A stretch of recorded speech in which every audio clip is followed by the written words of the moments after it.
Exclusive, inside Harry's glitzy Montecito world as he turns 40, Jan Moir visits the enclave and poses the tantalizing question, what does the prince do all day?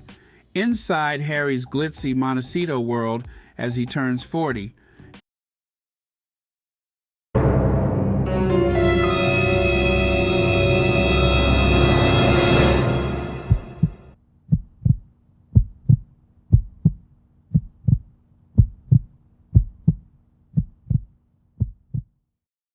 Jan Moir visits the enclave and poses the tantalizing question, what does the prince do all day?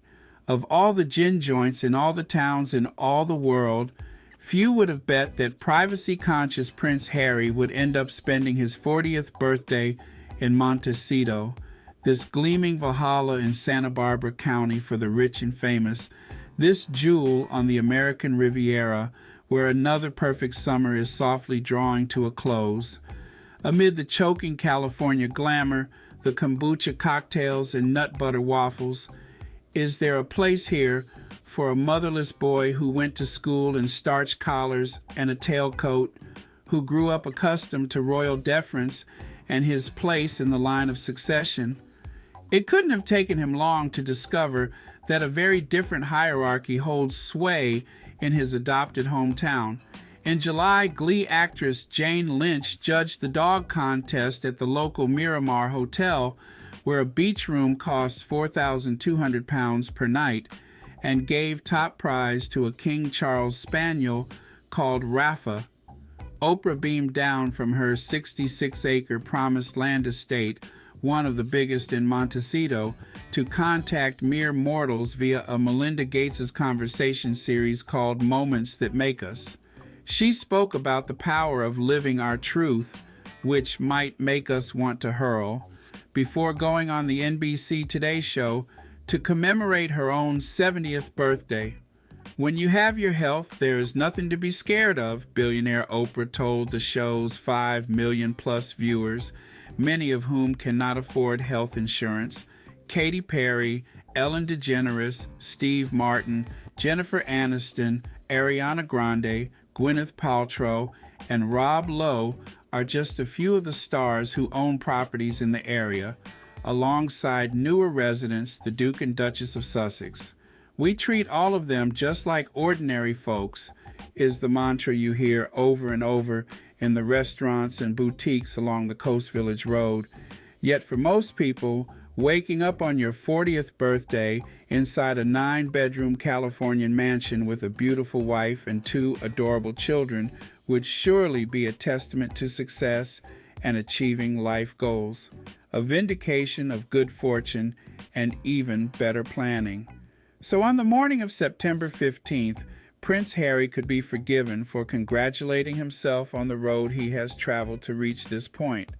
As his milestone birthday approaches, he certainly deserves credit for having the courage to change history and his own destiny by choosing a future he felt was a better fit for his family and for himself.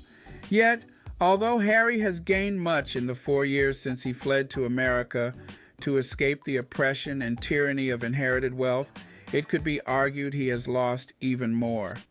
As he reaches his 5th decade, he is far removed from the life he once knew and has lost touch with many of the friends he once had, while a sinkhole of family estrangement has opened beneath the soles of the gray suede booties he still inexplicably favors. Perhaps the truth is that the Duke of Sussex had to destroy his past to create his future, but even those sympathetic to his cause wonder if he really had to damage so many other members of the royal family in the process. Boom boom went his relentless artillery, wounding nearest, dearest, and even firing a few cannonballs at the monarchy itself. The blames and claims made in his best-selling memoir, Spare, along with accusations leveled in various television specials, appalled many in royal circles. Today, Prince Harry's reward for this treachery is living the American dream, right down to the 5-car garage, the azure swimming pool, and the orange and lemon trees in his own citrus grove. Yet there must be moments when even he wonders if the juice was worth the squeeze. Turning 40 is a milestone for anyone, but it brings the Duke to a crucial crossroads. Surely it is now or never to make some kind of amends with his family back home, not just for himself and his wife, but to provide a rich family heritage for his children, rather than the cold void of relatives they will probably never meet and memories they will never have. His recent attendance at the memorial service held for his Spencer uncle, Lord Fellows, must have underlined the emotional importance of kinship and accentuated any feelings of homesickness that might lurk in his lonely expat heart. Staying with Lord Spencer at Althorpe, the ancestral home where Princess Diana is buried, shows he is welcome on one side of his family at least, albeit the side he has not trashed to the world. It is easier for the Spencers to be forgiving. They have nothing to forgive.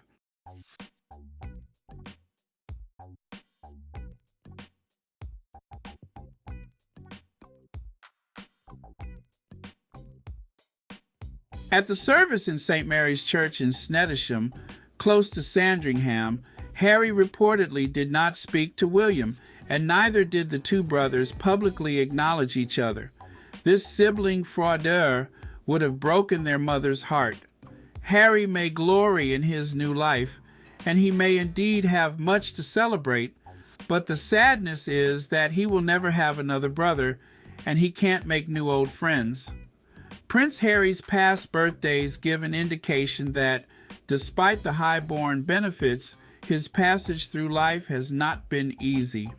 There are a few years of innocent birthday teas featuring cakes and sorbet before the tragedy of 1997, the year he turned 13. Wreathed in a little boy's deep shock, he initially refused to believe his mother had been killed in a car crash in Paris. In Spare, he reveals his thoughts at the time. She'll be back. She has to be. It's my birthday in 2 weeks. He shot his first stag at Balmoral on his 15th birthday, had a low-key 20th as he was preparing for his Sandhurst entrance exams, although the following month he was brawling with photographers outside a London nightclub. On his 25th birthday, he was on holiday in Botswana, celebrating with cake and cocktails. On his 28th, he was a soldier under Taliban fire at Camp Bastion in Afghanistan. His 30th birthday was major. Having survived the naked billiards incident in Las Vegas 2 years earlier, he inherited a large sum left to me by Mummy, had just left the army, split up with Cressida Bonus, launched the first Invictus Games, decided to trek to the South Pole, and was speaking of hopes that he would find someone to settle down with and have children. Tellingly, there is no mention of this in Spare, but Prince William threw a black tie party for his little brother at Clarence House, where 30 of his best friends toasted Harry with cases of Highgrove champagne sent by his father. In their own ways, the three Windsor men had never quite recovered from the death of Princess Diana. But look at them at this point. They were somehow surviving together, almost a functioning family unit. The love between them was obvious, right down to the fact that William arranged for Harry's favorite foods to be served at the dinner: fish pie, beef Wellington, and Eton mess. So very British, right down to the carbs and the cream. In California, this birthday will no doubt be quite different. Not just the dishes served, but also the flavor of the life he lives. How does he fit in? What does he do all day? Surely there are only so many Zoom meetings, chicken feeds, and strategy planning sessions you can fit into an afternoon, along with the school runs and the meditation sessions he never skips. Yet amid the sunshine and the palm trees, does Harry ever wonder if he has escaped one prison only to end up trapped in another? Down among the eucalyptus trees and bougainvillea-draped lanes of Montecito, the Duchess of Sussex is often seen lunching with friends or visiting the farmer's market to sample honey and buy flowers. The Duke, on the other hand, keeps a much lower profile, moving through the coveted 93108 postcode like a ghost, or someone in a witness protection program, which in its own odd way is almost true.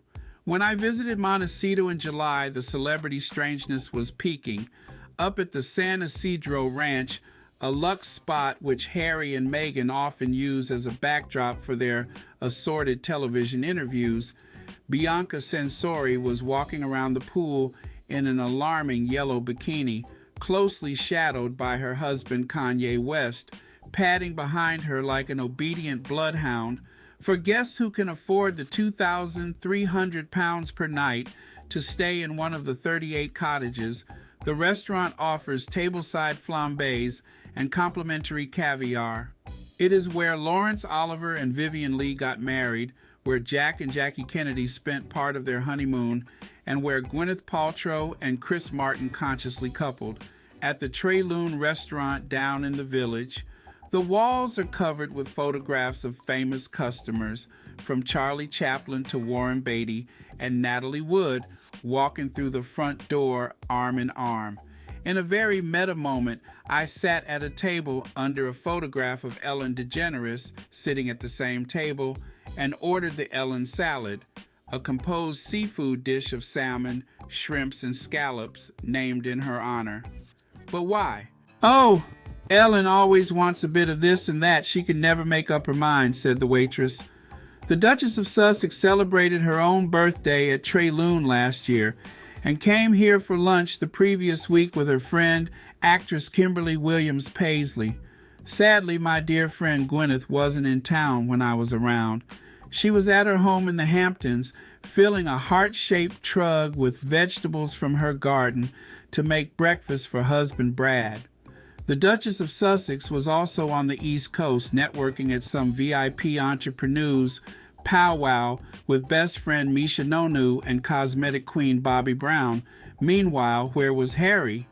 Harry was home alone on dad duty, on rescue chicken alert, and contemplating the life choices that have brought him here to the ritziest small town in America, where even the Jeanine Bakery has a champagne wall, and a shop called Click Selling Candles and Cushions isn't a shop at all, but an expertly curated concept space.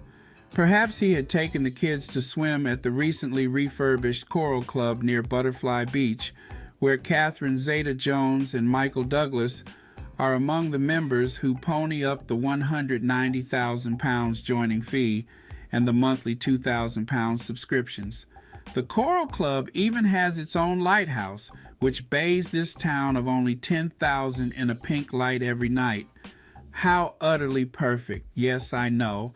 It seems like an odd place to end up for a not-quite-40-year-old who did his growing up in Gloucestershire, who lost his virginity in a field behind a rural pub, and who once wore a Nazi uniform to a party.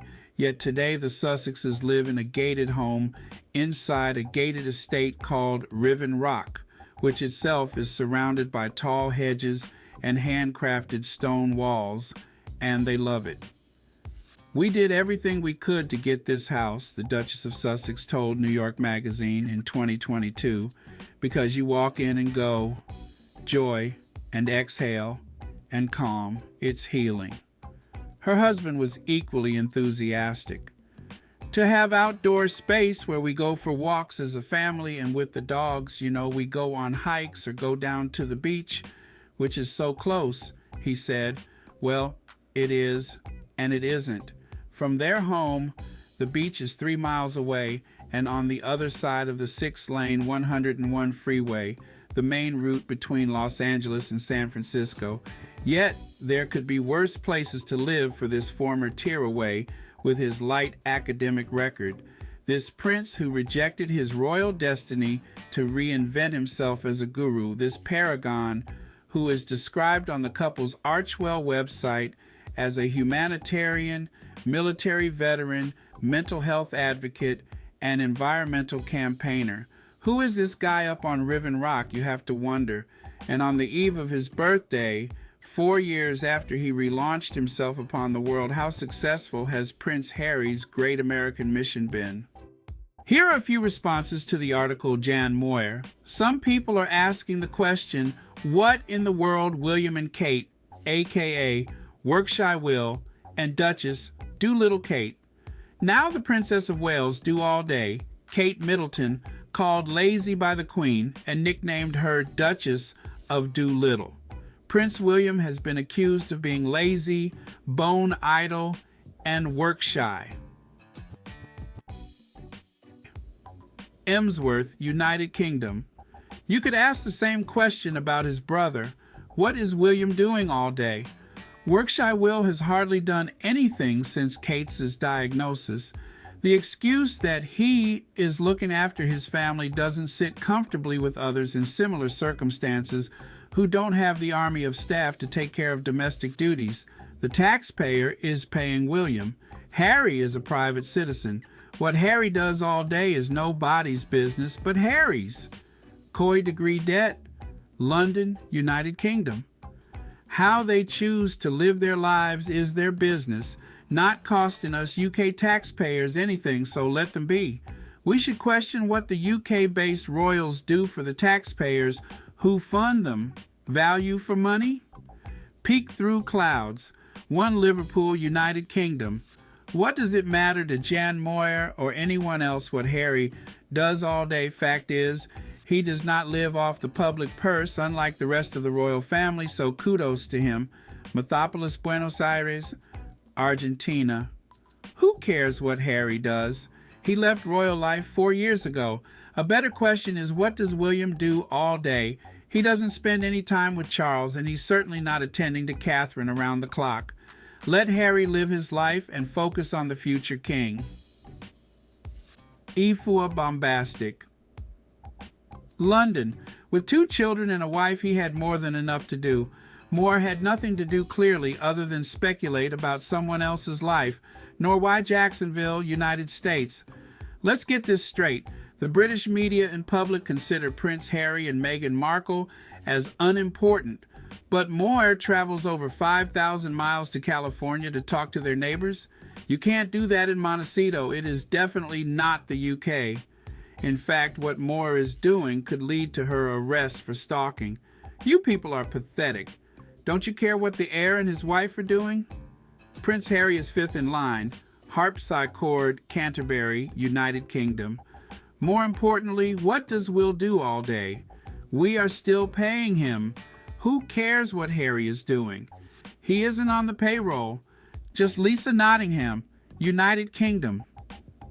Why would Moir be interested in what Harry does all day given that he isn't a working royal and hasn't been for years?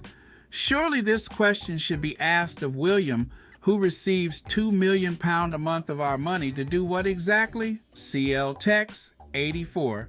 Butler, what does it matter? Please don't act like the royal family does tons of work all day when they work the equivalent of 74 days in a calendar year. Darfur, Cornwall, United Kingdom. Oh dear, any old excuse to knock this family. If it was any of my 3 daughters, 11 grandchildren, or 2 great-grandchildren, I would be mortified if people who knew nothing about them firsthand were so bloody nasty. Suppose all of you have perfect lives and families. Certainly don't, but I defend their right to be what they want to be. Bitter. And, somebody needs to say it. Bitter. Bitter, bitter, bitter. Jan Moyer is a nobody writing in a paper no one of any decency would be seen dead with, has written something loathsome and inhumane.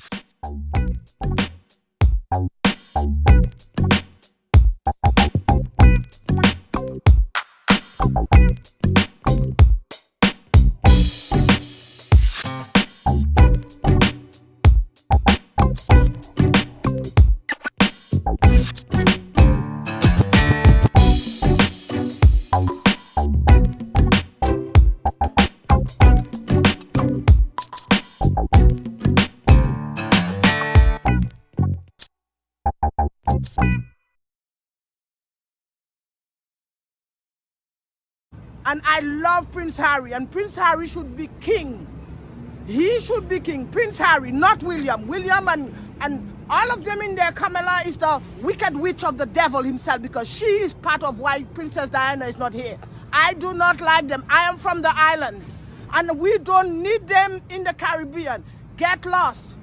Demolish the monarchy. This is 2023, okay? And I will support Harry 100%. I do feel for him. Yes, I do. And everything in the book is the truth. And Charles is the monster, not Harry. Harry's no monster, not Meghan. He's bringing the story out right now. They are evil people. They are not nice.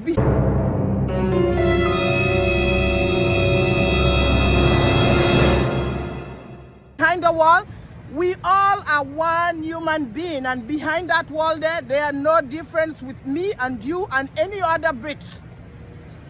Give the people back the money. They are just welfare recipients living off the taxpayers of the British people, and the British people are stupid supporting that nonsense monarchy. It is nothing. It's just a title. It means nothing. A title. I'm angry at them.